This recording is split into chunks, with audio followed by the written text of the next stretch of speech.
அஸ்ஸலாமு அலைக்கும் வரஹ்மத்துல்லாஹி வபரகாத்துஹு. சுவர்லோகப் பேரரசி ஃபாத்திமா ரலியல்லாஹு அன்ஹா அவர்களின் வாழ்வில் நடந்த படிப்பினை சம்பவம்.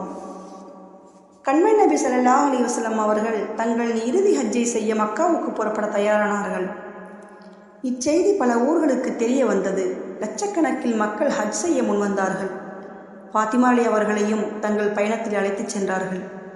நபி ஸல்லல்லாஹு அலைஹி வஸல்லம் அவர்களோடு அவர்களின் 9 மனைவிமார்களும் சென்றார்கள்.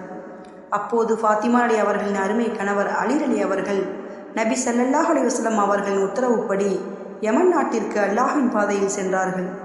அவர்களையும் ஹஜ்ஜுக்கு வந்து சேர்ந்து கொள்ளும்படி உத்தரவிட்டிருந்தார்கள். ஹஜ்ஜுக்கு சென்றவர்கள் குர்பானி கொடுக்க வேண்டும் என்று நபி ஸல்லல்லாஹு அலைஹி வஸல்லம் அவர்கள் கட்டளையிட்டார்கள்.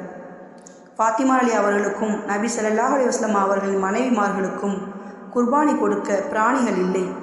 எனவே அண்ணன் நபி ஸல்லல்லாஹு அலைஹி வஸல்லம் அவர்கள் எவரிடம் குர்பானி பிராணிகள் இல்லையோ அவர்கள் இஹ்ராமை களைந்துவிட்டு ஹஜ்ஜை உம்ராவாக மாற்றிக்கொள்ளுங்கள். பிறகு ஹஜ்ஜு காலத்தில் மறுபடியும் இஹ்ராம் அணிந்து கொள்ளலாம் என்றார்கள்.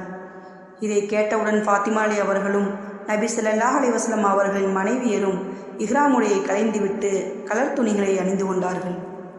இச்சமயத்தில் ஹஜரத் அலி அலி அவர்கள் அதிகமான பொருட்கள், ஆடைகள், ஒட்டகங்களுடன் மக்காவுக்கு வந்தார்கள். தங்களின் அருமை மனைவி வர்ணமுள்ள வண்ண வண்ண ஆடைகளை அணிந்திருப்பதை பார்த்து கோபம் கொண்டார்கள். இந்த ஆடைகள் தனது மனைவியின் உடலில் இருப்பது பிடிக்கவில்லை. உடனே மனைவியிடம் காரணம் கேட்டார்கள். அதற்கு ஃபாத்திமா அலி அவர்கள் மிக அமைதியாக கணவரின் நிலை அறிந்து, எனது அன்பு கணவரே, இந்த வண்ண ஆடைகளை நான் எனது இஷ்டப்படி அணியவில்லை. உங்கள் அருமை மாமனார் நபி ஸல்லல்லாஹு அலைஹி வஸல்லம் அவர்கள் தான் உத்தரவிட்டார்கள் என நடந்த விஷயத்தை விளக்கி கணவரிடம் சொன்னார்கள். இதை கேட்ட பின்புதான் அலி அலி அவர்கள் அமைதியானார்கள். இச்சம்பவத்தின் மூலம் நாம் அறிந்து கொள்ள வேண்டிய படிப்பினை. இச்சம்பவத்தில் ஃபாத்திமா அலி அவர்கள் நபி ஸல்லல்லாஹு அலைஹி வஸல்லம் அவர்களுக்கு முழுமையாக கட்டுப்பட்டுள்ளார்கள். ஹஜ்ஜுக்காக தங்களின் தந்தையோடு சென்ற ஃபாத்திமா அலி அவர்கள் குர்பானி கொடுக்கக்கூட வசதி இல்லாதவர்களாக இருந்துள்ளார்கள். தங்களின் ஈரல் குலை துண்டான ஃபாத்திமாவுக்காக குர்பானி பிராணியை வேறு யாரிடமிருந்தும் வாங்கி கொடுக்கவில்லை. ஹஜ்ஜுக்காக இஹ்ராம் அணிந்த ஃபாத்திமா அலி அவர்கள் குர்பானி பிராணி இல்லாத காரணமாக உடைகளை கலட்ட சொன்னபோது எந்த அளவு மனது வேதனைப்பட்டிருக்கும் என்பதை சிந்தித்து பாருங்கள்.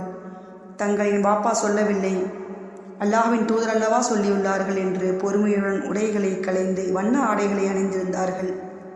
வண்ண ஆடைகளை உடுத்தவா அவர்களுக்கு பிரியம் இல்லையே? இந்த நிலையில் கணவரின் கோபப்பார்வை வேறு அவர்கள் மீது வந்து விழுந்தால் எப்படி இருக்கும்? ஃபாத்திமா அலி பொறுமையின் சின்னம் அல்லவா? தனது கணவருக்கு பொறுமையாக அமைதியாக பதிலளித்து அமைதிப்படுத்தினார்கள். தனக்கு இருக்கும் கவலையை முன்வைத்து கணவன் மீது எரிந்து விழவில்லை. ஆனால் இன்று பெண்மணிகள் தங்கள் அனைத்து பிரச்சனைகளையும் கணவனிடம் கொட்டி நெருப்பாய் எரிந்து விடுவார்கள். தாய்மார்களே, சகோதரிகளே, இந்த சம்பவத்தில் நீங்கள் பெரும் படிப்பினை பெற வேண்டும். இல்லாவிட்டால் நீங்கள் நஷ்டமடைந்து விடுவீர்கள். எச்சரிக்கை: கவலையுடன் திரும்பும் கணவனை ஆறுதல் கூறி வரவேற்கும் பெண்ணுக்கு பாதி ஜிஹாதி நன்மை கிடைக்கிறது. ஒரு கணவன் மனைவி தங்களுக்குள் ரஹமத்தான பார்வையை பார்த்து கொள்வார்களேயானால் அல்லாஹ் அவர்கள் மீது ரஹமத்தான பார்வை பார்க்கிறான். பிரயாணம் முடிந்து வீடு திரும்பும் கணவனுக்கு உணவு கொடுத்து உபசரித்து தன் கணவரின் பிரயாண சமயத்தில் அவனின் அமானிதத்தை காத்தவருக்கு 12 வருட நஃபிலான நன்மை கிடைக்கிறது.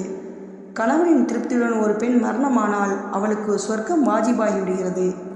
கணவனிடம் சண்டை போட்டு ஒரு மனைவி முரண்பாட்டோடு முகம் திருப்பி படுத்துக்கொள்வாளேயானால் இரவு முழுவதும் மலக்குகள் அப்பெண் மீது சாபம் போடுகிறார்கள் என்ற ஹதீஸ்கள் எல்லாம் ஃபாத்திமா அலி அவர்களுக்கு தெரிந்த காரணத்தினால்தான் கணவனிடம் அமைதியாக நடந்து பொறுமையாக பதிலளித்தார்கள்.